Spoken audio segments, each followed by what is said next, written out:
is so difficult to kill there if you don't have any major tools to burst him down, and that was very transparent. As we move into Dragonshire, let's watch as we see these two teams collide on the battleground. Blaze continuing to still be a talking point here, as he's been a first pick every single match. There's absolutely no way we're not seeing early Blaze here.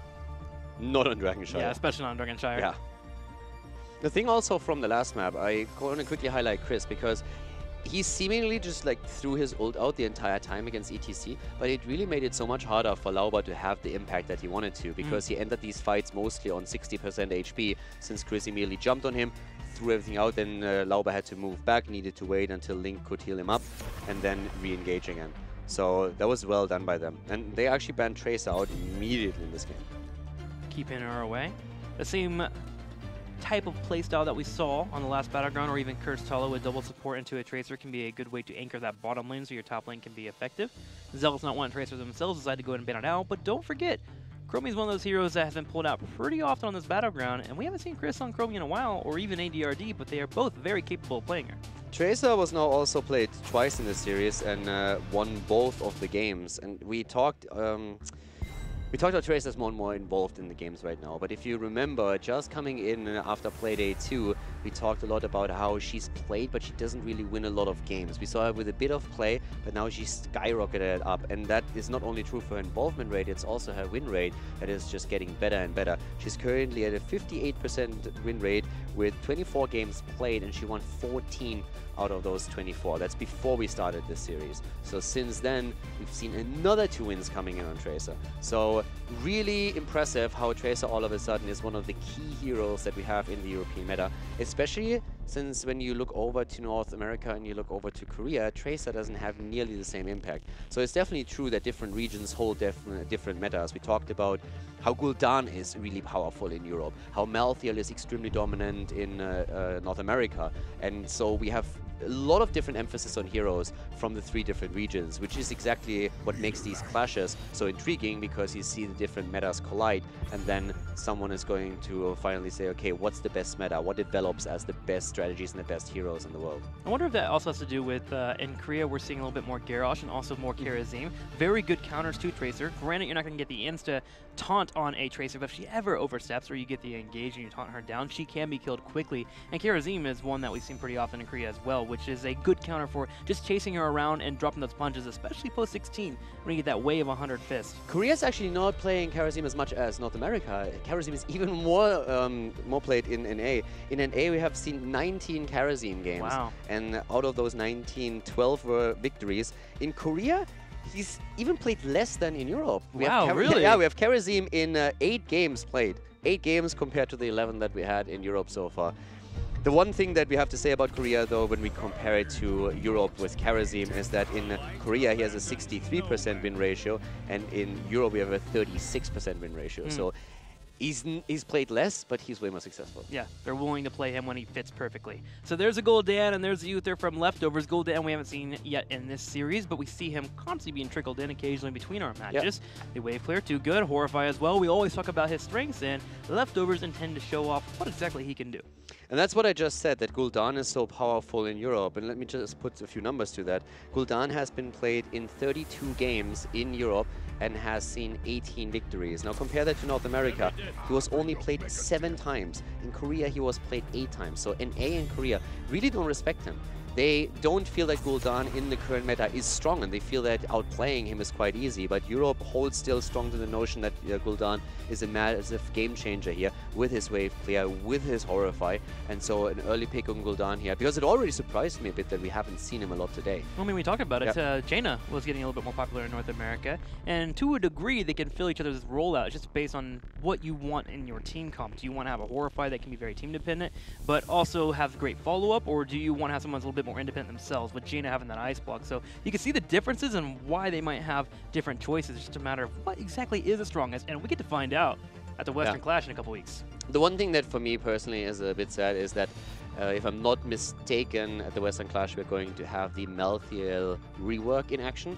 And I would have loved to see that before the Malthael rework, just to see if NA brings Malthael in his current version to the Western Clash, and if they do, how it measures up against Europe, because they are really the server in the region that just home in on Malthael. It's such a high priority over there. You might be sad, but you can get excited because Last Rites is definitely a possibility at the Western Clash. Don't get me wrong, I'm excited to see what Malthael does after the rework, and if maybe the other regions are all of a sudden saying, okay, before Malthael we didn't like him, but right now that actually looks really good, let's give him another chance. But I would have really liked to see if that difference that we experience now would have also been brought over to the Clash, and if then maybe Europe says, well, you know what, you guys have a point, or if North America in that moment has to say, okay, we see why you don't take Malthael, you have certain counters against it, and we need to drop him as well. The beauty of patches, man. You win some, you lose some. Yeah. Looks like we'll lose some Malthael, but maybe we'll win in a different way. Murden and Leoric comes in for the leftovers. Leoric for that top lane. Murden forcing engages. We'll need a little bit more damage to round out their composition, as Golden's great opener, but not quite the best closer unless you land Horrify. I mean, if you look at the draft and what happened here, we have especially this fight around the solo lane again, because the first thing that happens out of the gates is that Zealots take Blaze, and that doesn't come as a surprise. This is the fourth time now that Blaze is picked as the first pick in this matchup on the fourth map, and then Leftovers made the choice that on their first rotation they go for Uther Gul'dan, which means they don't take a solo laner. So from the Zealots perspective, that works extremely well for them, since what they do right away is to ban out the Haka on the second ban and saying, okay, you don't have a solo laner yet, we have Blaze already, whatever you do, we don't want to give you the global. The Haka has too many cool options and works really well in this setup against Blaze, just simply because he can provide another stun setup for a mirroring composition, so they ban the Haka out. And then we have Leoric, so to say, as the consolation prize for the top lane. He's going to move in there. And it's rounding up the draft for Zealots now with another Medivh pick, having Rhaegar here, having their powerhouse Hanzo and etc. Zealots have really put a lot of effort into this draft, and I like what they have, and it makes me very afraid for Leftovers. Yeah, their draft is pretty darn stellar for this battleground. If there is an error in judgment on a portal, I can see Leftovers breaking down the Zealots, but so far I look at their composition and I really enjoy what they have for the map. But we're looking over to Leftovers, we're running a little bit more damage here. We have our Gul'dan set up. Tracer being banned out. It's going to be Junkrat. Junkrat coming in here. It's nice for the portal control. It is nice for the portal control. I also like it for the bunker control as well. A Reptire, when a bunker goes down, can dance around the bunker. It's hard to kill off with the flame coming from the bunker. And the moment if it expires, if there's too many people around that area, you actually get some nice Reptire value, especially with it only being a Force of Will that is available to stop one target from getting hit. So it's not too bad of a pickup. No, it's definitely not. It's from the choices they had, one of the things that I probably liked the most. I still like Zealot's draft way more. There's a lot of potential for Leftovers to get good kills here with good isolation, good follow-ups, and they have definitely tools around portals that, as we just mentioned. But when I compare the two drafts and what I personally feel is stronger, especially with the teams that play it, then I like a lot more what Zealots currently bring to the table here. I think they have a very strong draft, a lot of comfort picks on there, and ETC for Mopsio, for example, running again Zarmany on Blaze, AD on his Medivh. Yes, so far in 2018, he has lost 4 games with Medivh already, and the only victory with Medivh was in the earlier game on Towers of Doom. But you can still see how strong he is with the Medivh and what kind of plays he opens up for his team. They were so aggressive around the Bell Towers and Towers of Doom with those portals that if he plays the same style now on Dragonshire, I think it's going to be rough for Leftovers. So I like the Zealots draft a lot. Let's see how a Medivh composition works out against a Junkrat here who is looking to control those portals and get some nasty Riptires in these team fights. Let's move into it. Game number 4. Zealots taking on the Leftovers. Zealots in a position to take the series, and Leftovers want to tie it up. And starting to the left side, we have the Zealots this time in the lead with a 2-1 in our 4th game of the best of 5. Shat on Rhaegar, Zarmany on Blaze, Mopsio on ETC, AD on Medivh, and Hanzo, played by Chris. On the right side, in the red, Leftovers. Labber playing Murden, Blackney playing Junkrat, DAB playing Gul'dan, Bodybus playing Leoric, and Linked on Uther. Yeah, DAB at this point, he's going to be the one who tries to make the plays with Gul'dan around Horrify. There's a lot of tools that he can utilize and maybe get the isolation that Murden could follow up with another stun take him down. And when we're talking about the map, when we're talking about Dragonshire, just looking at the stats here so far, we are seeing Leftovers with 3 losses here, and we have Zealots with 2 losses. So both of the teams have not won a single time on this map yet. That's definitely going to change here, but let's find out who takes that kill. So far the Zealots have a very strong left draft, seemingly a lot of comfort picks for them, relying on could basically say that's a double support. Medivh has shields, ETC has proc rock. Yeah, pseudo after support. 20, so you have like 2 half supports, nearly, not quite, and then you have Rhaegar. But yeah, so bottom line is they have a lot of assistance for Hanzo, especially in the later stage of the game, but they can try and keep him alive. And we always talked about Hanzo being their go-to hero and being such a huge pillar in their drafting, and that has hold true for this entire series. And Leftovers are trying to show off what they have. Great wave clear. They've been using Gul'dan and Junkrat to clear out the waves, and they go for an early grab on their giant camp. Zealots scout this out, though, and set up for a possible contest. They do have the portal that can force a fight on Gul'dan, so he has to be careful. The problem is Junkrat. He controls that space well, and Zealots Leoric is being captured here. Try and go for him. He was rotating in from the top lane, trying to see if he can maybe help out in a potential team fight over the camp. But Blaze also rotated down, and then all of a sudden that portal that ADRD set up to escape into the mid lane was pressuring Leoric heavily, and he just barely moved out there on 30% HP. So that could have backfired for him, but now we see the top lane locked into that 1 versus 1 battle again between Blaze and Leoric, as the rest of the team is down here at the bot lane trying to get some value out of the Siege Giants. Yeah, Zeltrol is trying to clear those up as quickly as they can. ADRD fainting like he wants to put a little bit of pressure on his opponents, but again, he's just trying to create some space here for Chris to finally clear up the Giants, and there we go. They did get some damage in on the turrets, so Leftovers can feel a little bit happy about that, but they'll keep an eye on their opponent's Giants here. They have a trap already, and they're watching them deep. Yep, and Vision, of course, now also granted on the side of Hanzo. Again, one of the biggest tools in his arsenal that he can provide you with the exact position of everybody. And here come the first pressure play towards the middle. Both of the Giants taken. Leoric is holding on to the one up at the top lane against Blaze here. So far doing well. Drain Hope is, of course, one of his biggest tools in that setup. Lauba still working, of course, on his Stormbolt talent, trying to put some extra pressure onto Medivh here. A very aggressive portal. What's up with that portal? It's pretty aggressive. Like, I'm not sure what he wants to do with it. Like, I thought someone was like moving in and was like, you're not moving in behind them. It's gonna be a Dragon Knight. There it is. The channel was in time. Shed was not on the point on the shrine in the bot lane in time for a cancel here. So a bit of early value for Leftovers. I think ADRD just wanted to show off how much of a powerful sorcerer he is. Can put portals anywhere he wants. Doesn't mind. I can conjure it anywhere I want in the middle lane. Look at this. He's like, do you see this? And I can put it wherever I want. Well, Dragon comes in, but DAB's in trouble as Mopsio finds a kill. Comes in from the background, body blocks well, making sure to take the takedown. Link, unfortunately, not able to keep him alive. Dragon did open up the middle lane, and they'll go ahead and rotate to the top, with Zealots having a kill on the bottom. No reason to head down there. Yeah, at this point, you just want to make sure that you get some additional damage against the towers. If you can get 3-4 towers, that's all that you need to do at this point. That's already going to set you a bit ahead. So just keeping the Dragon Knight alive for as long as he can, making sure that once Junkrat pops out, is not going to be in trouble. That's another big aspect. Kicking Blaze around a little bit is, of course, a plus. That's an added benefit. But yeah, slight lead in experience, opening the map up slightly, taking the towers down. That was important. But the death of Gul'dan was, of course, a bit of a setback. Leftovers scouted this out? No, they haven't. The Giants being grabbed to the south. Leftovers answer back by grabbing their Night Camp, which will allow for them to push in top. What are you smirking about? I'm still laughing about the Medivh portal. I think the idea of Medivh just discovering he can set portals up and just throwing him around in the meta is absolutely hilarious. Especially when it comes from a Medivh main. Did you see that? And I can put it wherever I want. It's crazy.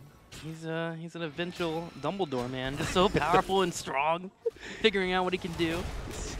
It's like a dumb Dumbledore that just found out he can do magic. Well, he'll be able to put more portals in later on, but for now, I can't even transform into the bird. Like, what's up with that? That's the next Warcraft movie that comes out. ADRD figuring out how strong he is with a Medivh. Yeah, Blizzard, we need to talk about a couple of story ideas. Now starring Tom Cruise as ADRD playing Medivh. For the bird. Cuts to him. I can make a portal. All right, back to the game. Top lane, the camp taken. Actually, the pressure play that we're seeing through... Oh, Momsio was just talking about Blaze at the top now being able to push with the camp, since Leoric is going to have a bit of a rougher time defending that. But now we have at the bot lane here, the aggression starting up again against Zealots. A nice Stormbolt hitting ADRD. The cleanse is out immediately by Shat. But still, it helps, of course, with the quest talent. 16 already taken. And leftovers, thanks to those early towers they took, have now a slight leading experience. So the teams will hit 10 roughly around the same time. And that also coincidence with the shrines being activated again. Yep, 10 going to be the major point for them. We're going to have our APOC picking up at level 10 with ETC. Or not APOC, our Leyline Seal into an ETC mosh pit with Blaze floating around. You could also move into a Polybomb if you really wanted to, but I don't think that's the route we're going to go. Leyline Seal a little bit too good for control, especially after a Horrify. If you can follow up a Leyline and make sure that your opponents don't get the engage they want, always strong in that regard. Yep, and there we have it. So Horrify, Riptire, Leyline Seal is in, and the stage dive for ETC. Yeah, so they can still move to the top here. Double Shrine taken again. Junker is in the mid lane right now, controlling that for the time being. And up to the top, ETC is now, thanks to stage dive, the one dealing with Leoric. And Leoric is so far getting a pretty decent trade out of that. So Blaze can now come in and become that main tank. Lobber steps forward, gets some slow on Chris here. Doesn't really go for the hard engage, trying to delay a little bit longer here as Leoric grabs top lane. A bit of a tug of war between the two. Very slow game now. We had the early Dragon Knight that was a bit of a misstep by Zealots because they were not fast enough to retake the shrine. But outside of that, we have seen only one kill, and both of the teams are very unwilling to risk too much here. Especially for leftovers, of course, there's quite a bit on the line since they are in a position where they need to win this one if they want to force out the 5th map. For Zealots, this is already one match point, one potential match point here. And yeah, situation is all about the next objective. Nice dodge from Lauber. Still that 3 versus 3 setup that we see to the bot lane. Because up at the top, Leoric is actually doing a very good job keeping that shrine active. Yeah, you trade out the ETC, and yes, he can hold on with a stage dive and also move into the Echo Pedal to hold those waves, but he doesn't have the power of Blaze in terms of clearing the waves. So Leoric now happy with that exchange, being able to push in his opponent and control where he can, and also trade pretty well with that Drained Hope. But here's the issue. Zealots are willing to set up a gank. They bring his army to the top, and Polyboss now might be in a 2v1, but that allows Leftovers to step forward, and Lauber does it. He jumps right on in, he finds a Ray Guard. And Junkrat comes out down too, but Mopsio is immediately going in with the stage dive. Nice shield on Gul'dan, keeping him alive. Master's touch is completed, as Lauber is pretty low here, but Link is recapturing the shrine at the bottom, or at least trying to. Leoric is still at the top, and with ETC diving down to the bot lane, that means that experience is soon going to be lost, because we have Leoric pushing out the top, trying to slow down Blaze a bit in his rotation, and Junkrat has already started pushing the mid lane as well. Blaze gets there just in time, though. He actually wants to grab the top shrine, and he's doing so as Hanzo controls the bottom. Junkrat will be in a spot to contest if Blaze is able to grab this shrine. He's trying here, even dropping the bunker to break the Drain Hope. Yeah, they're in the bunker. We have ETC already waiting in the mid lane, and the Siege Giant camp at the bot lane is about to be taken. But that also means that there's more time for Zealots to get control of both shrines. And then Blake Kidney in the mid lane is going to be the important one to deal with, because he has to interrupt potential channels on the Dragon Knight. ETC moves top, so we have more pressure against Leoric, and down at the bot lane for now, Leftovers are starting to take control. Junkrat's going for it. Can he get it? He gets the dragon, just barely. Polyboss buys some time in the top lane, and Leftovers with their 2nd dragon of the game. That turned around quickly against Zealots. Zealots wanted to reverse that, and they moved to the top. I don't think they expected the camp to be taken and then the heavy aggression down to the bottom. Leoric is dying after all up at the top, but he was holding the shrine long enough for Junkrat to get the value, and now thanks to that, the Dragon Knight can move through the middle and work on the fort even more. So it's all about structural damage at this point.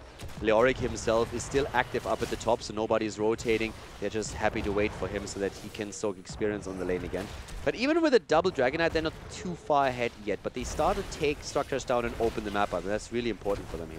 Yeah, before getting lower and lower, has a little bit longer here with 30% health and a good 30 seconds. The Dragon Knight kicking away ADRD, but the main attraction, that bottom lane. DAB clearing out as much as they can. Chris finally deals with that wave that was coming his way, and he decides to actually back up as he wants mana and wants to be able to force a fight, possibly after this dragon expires. And taking those wells down is super important. Every single fountain that you take down is making it harder for your opponent to hold the lane and move back after a fight and reset.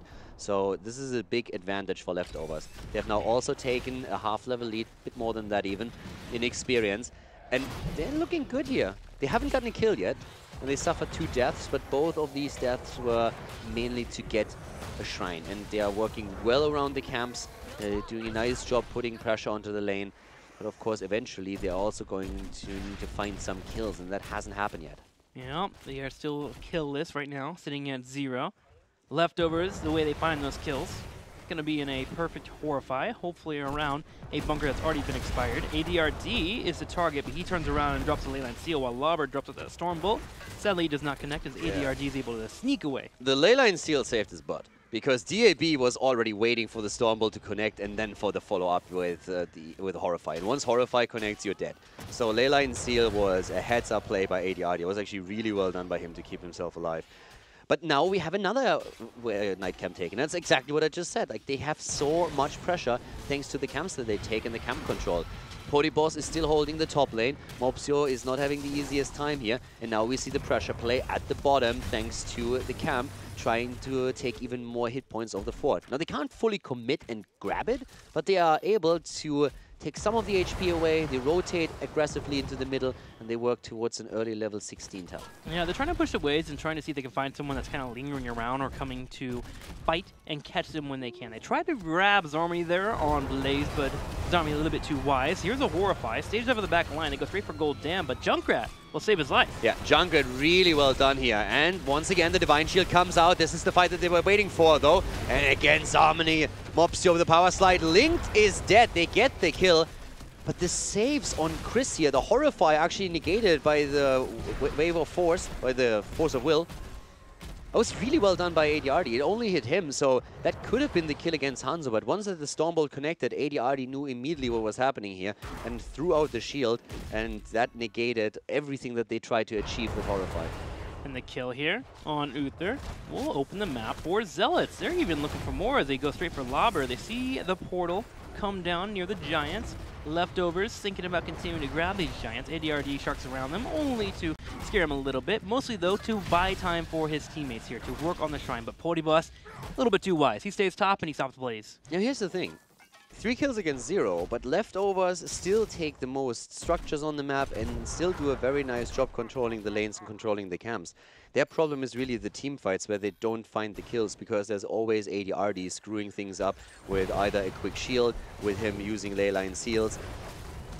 Leftovers, if they can find a few kills, they are soon going to take a massive lead in this game. But the same is also true for Zealots if they're able to get more of a macro aspect. If they, for example, are able to take control of the top lane a bit more, then they should be able to grab objectives, and the objective control could very quickly translate into a huge experience lead because there's still towers to be taken, forts to be dropped, and that would push them even farther ahead.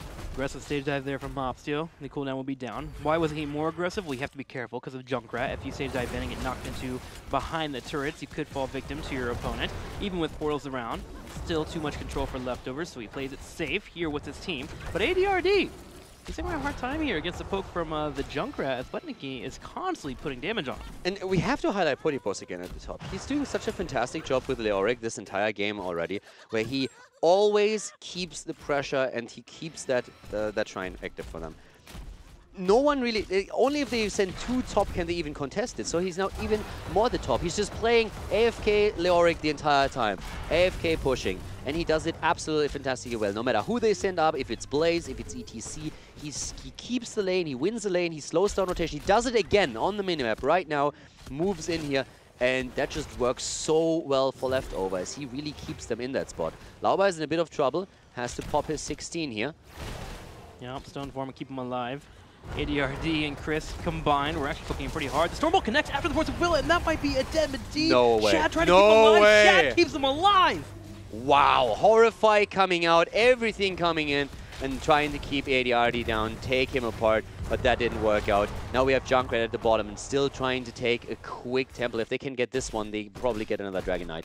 Mopsio knows this. He has to go in for this, but there's already heroes headed his way, and that could be a dead ETC. He slides out just before Link is in range, but that's the 3rd Dragon Knight for Leftovers.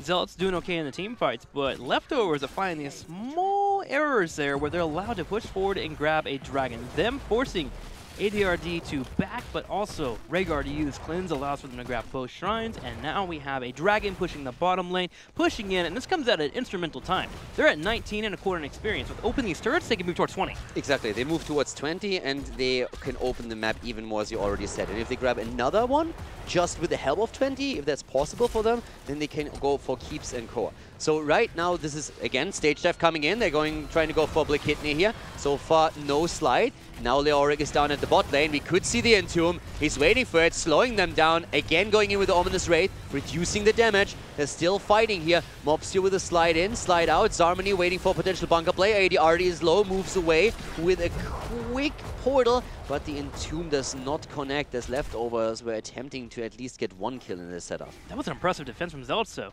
Yeah. The Leftovers didn't even get 2 turrets picked off, which was a major goal for them. They wanted to get that level 20. So that Dragon, although it did get that bottom lane opened up, didn't open up the keep wall, which is something that you would really enjoy to have around this time. Yeah, we're still 60 minutes in, so next Dragonite is going to be a lot stronger, but the level 20 talent's coming into play now. And that is where things are even getting more interesting, because then we're going to see Leoric, of course, with his silence as well on the Entomb, and that is going to be a big game changer for them. And there's of course, for Uther also, having a redemption is going to be big, it's going to be huge here. This game is really interesting. 3 kills against 0, and Leftovers is doing way better with this draft than I thought. But Zealots had good defense so far. They're the only teams that got kills up to this point. I have no clue who's going to win this. Well, Leftovers, they have the 20, and they're hoping to win something now as they open up the bottom lane to get a Night Camp and a giant lane pushing in. This will finally be their chance to take this keep, but Zealots are right behind them. They're about to 20 themselves. They have ETC in the top. He'll have Stage Dive available, and if they can defend their keep, they could also force a fight on their own terms if they're able to land a Stage Dive. Yeah, Lauber trying to go in, but here comes the Stage Dive. They're going in. Hanzo arrow connects on Gul'dan. He needs the Divine Shield, and he needs it soon. He doesn't have it though. Leyline comes out, and that's the kill against Gul'dan here, but we also see Rhaegar fall. That Leyline seal from ADRD secured the kill on Gul'dan, and now Zealots, they're trying to get more here. They're chasing down Pody Boss. They have Lauber there as well. Leniki, though, being annoying here with the constant grenades. Lauber jumping in once again. Mopsy already on the way back, and they put the pressure onto Zarmany. Shrines are active. Everybody moving away here, and Leftovers and Zealots, they exchange a kill as we have the Leftovers moving back. I'm not sure who was hit by the Divine Shield.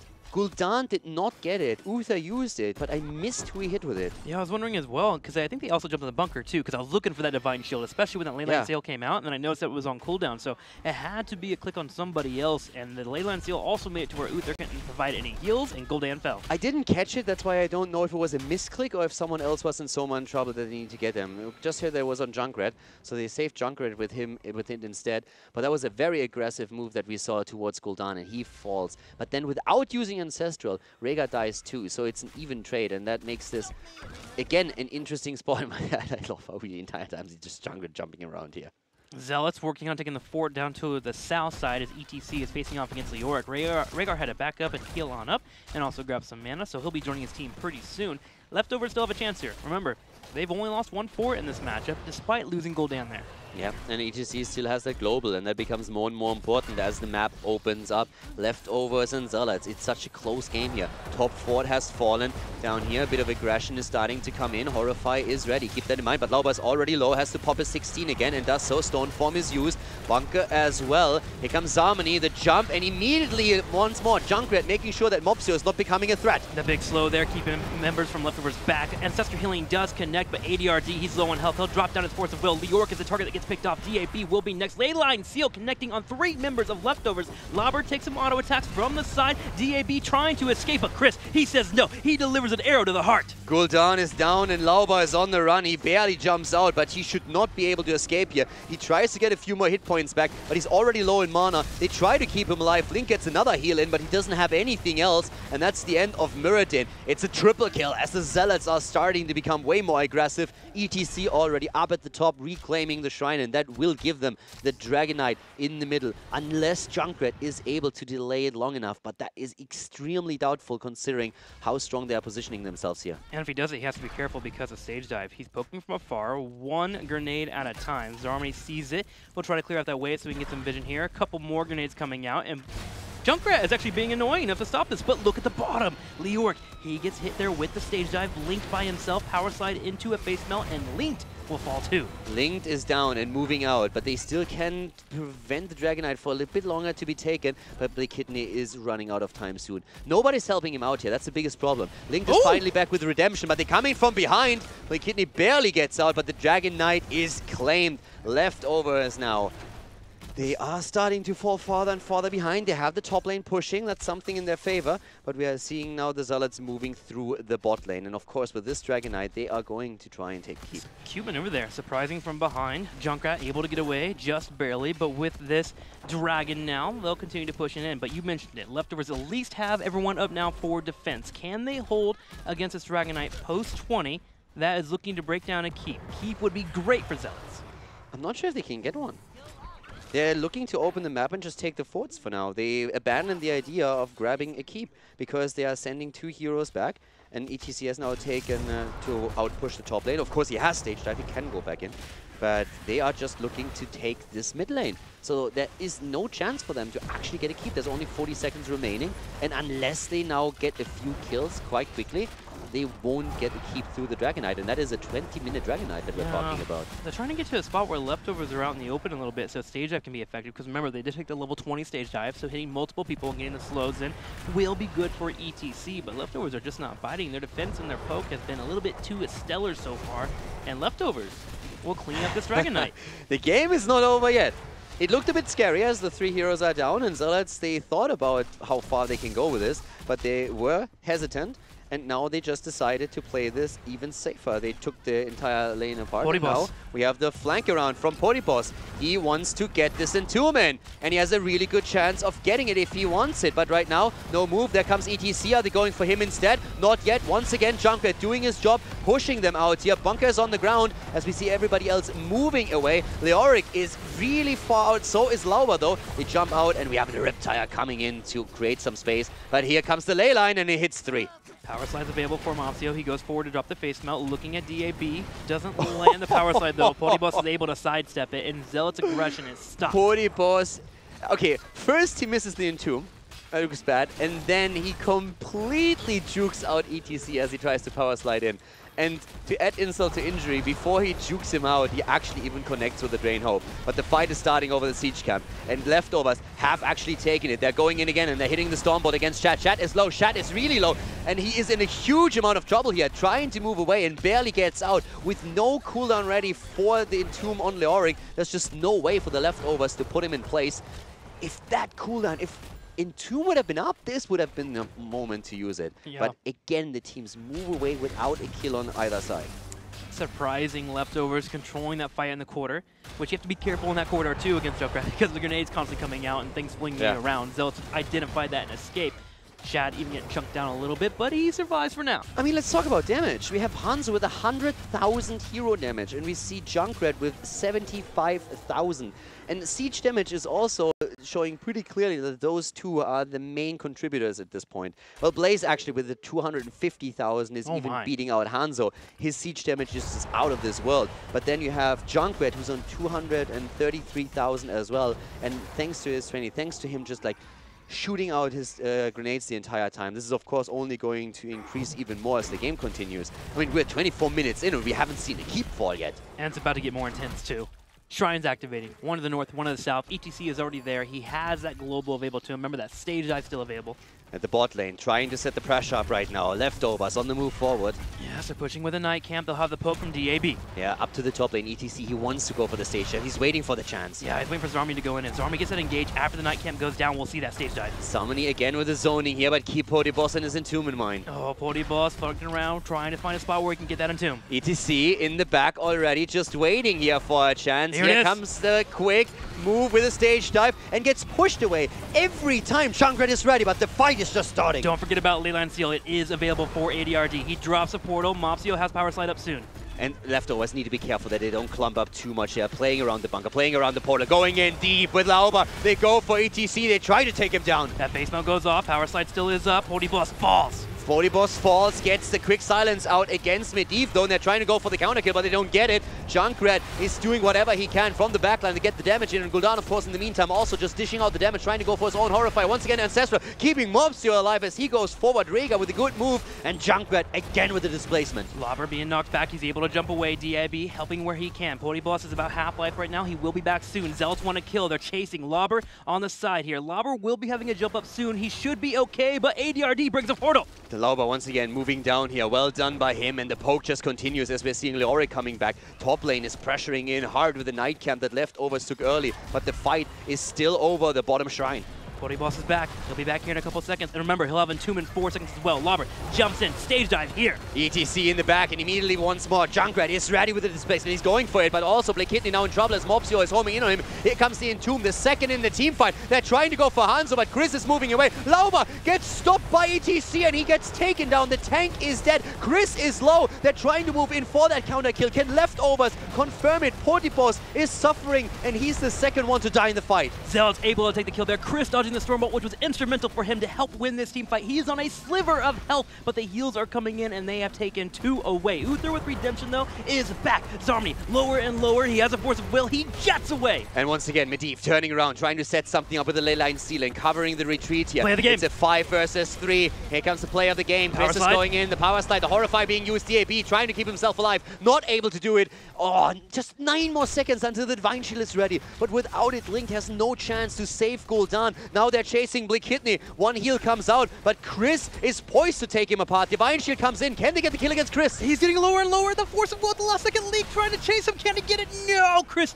barely stays alive. Leoric is back, but only 2 are up for Leftovers. 6 seconds though. Junkrat moving to the top. They're going for ADRD at the bot lane. Junkrat nearly fell, but he's trying to get at least the shrine delayed for as long as he can. And the wave that we talked about at the top is pushing in. Mobstio already on his move, trying to make sure that they get the Dragonite. And that could be the Dragonite that ends it all. He's channeling in the middle. Zharmony is already on it. And down to the bottom of the map, Leoric in a battle with Rhaegar could not recapture it. And this is the moment for the Zealots. 27 minutes into the game. Level 24, nearly level 25 against 23, where the Zealots could end the game. Leftovers will have 4 heroes to defend.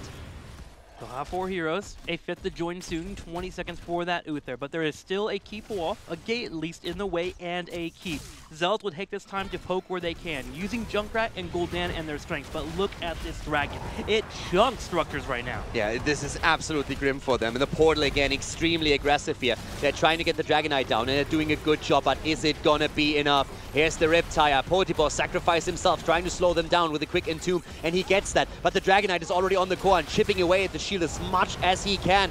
DK is soon dying, only 30% on him, but that should still be enough. Again, the stage dive into the backline, pressuring DAB, and he's trying to put the damage in. 20, 10, it continues to drop, and Zealots, after a hard-fought battle, are able to earn a 3-1 over the Leftovers, but it went down to the wire. 28 minutes on the 4th game, but the Zealots are victorious with a 3-1 victory over Leftovers. And it's the team fights that really won them the game. 16 kills against 1. That's what we had at the end of the match.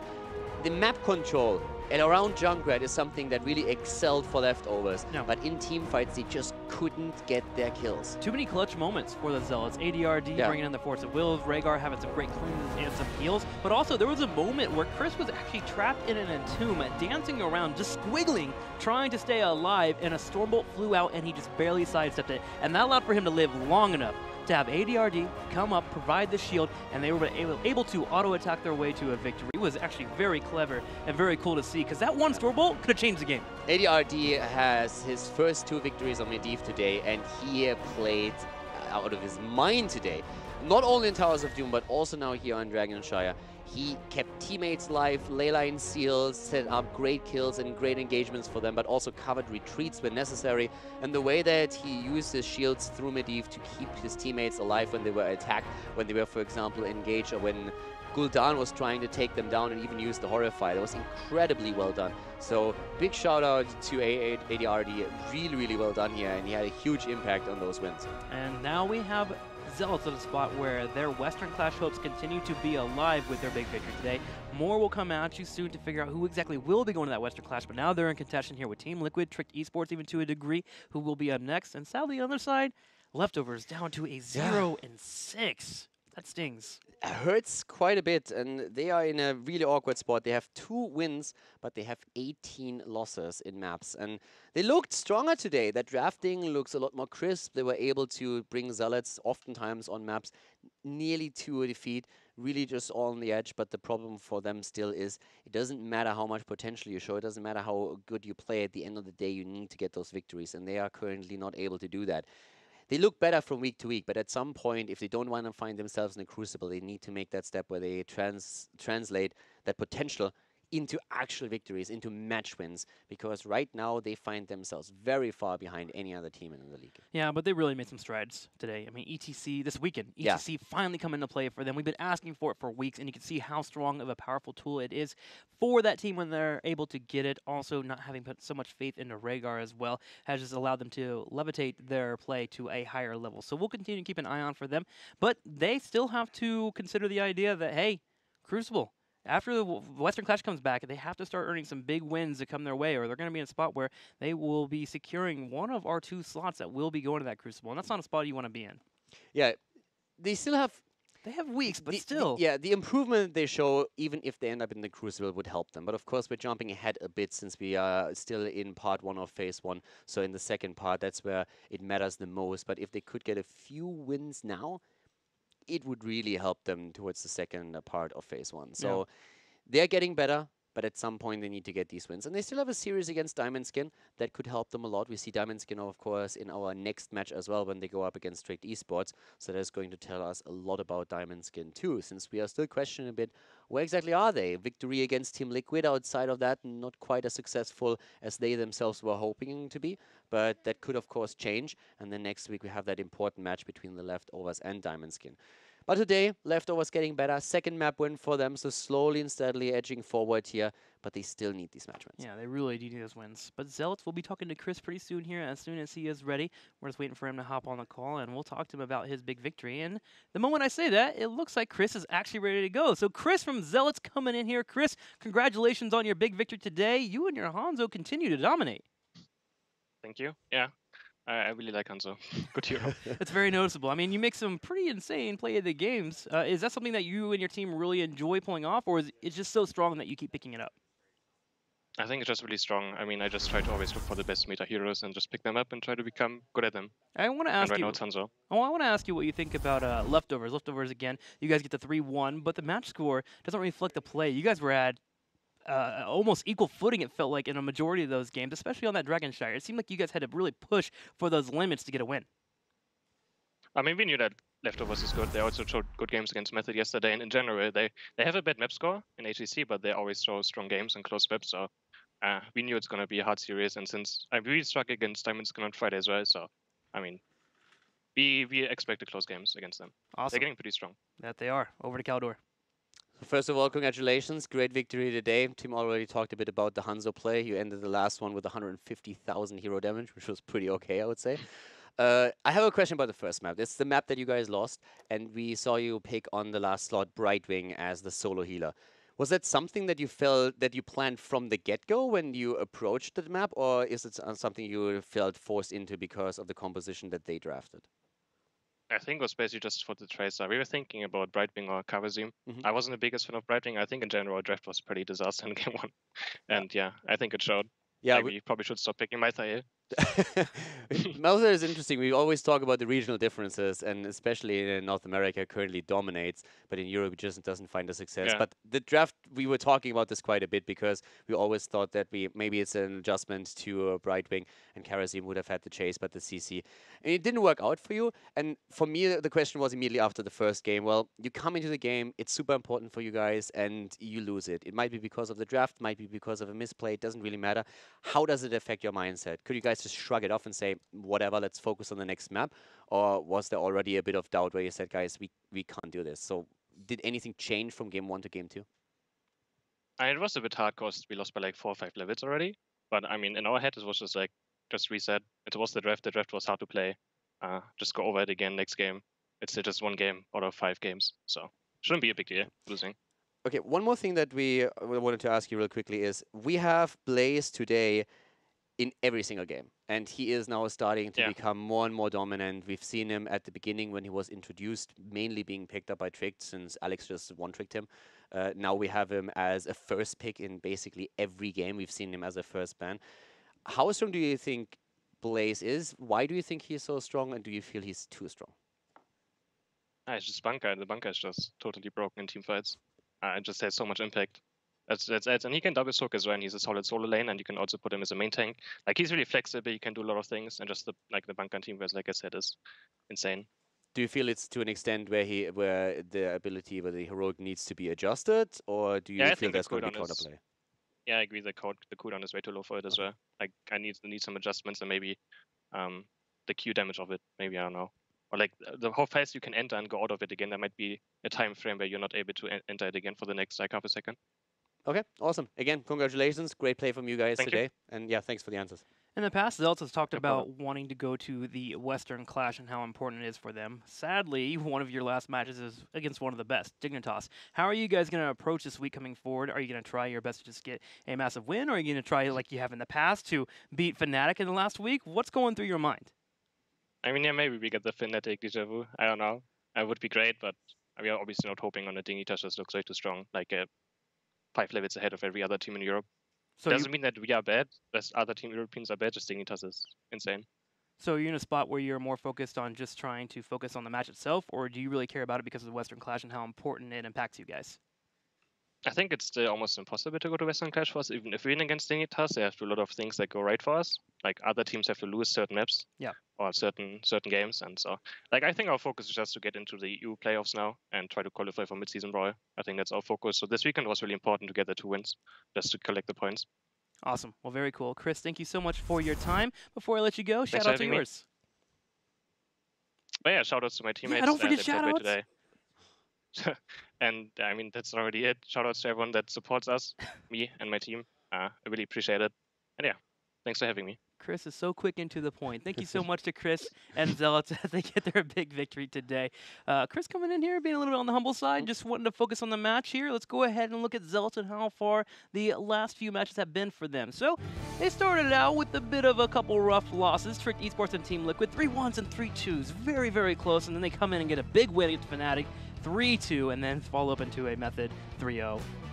Their scores are insanely close, also against Team Liquid here, of course. So very interesting season for them. Of course, they had to find themselves too. There were a lot of changes with the lineup that they had to get adjusted to. But I really feel you can see in those team fights them being on the same page more and more.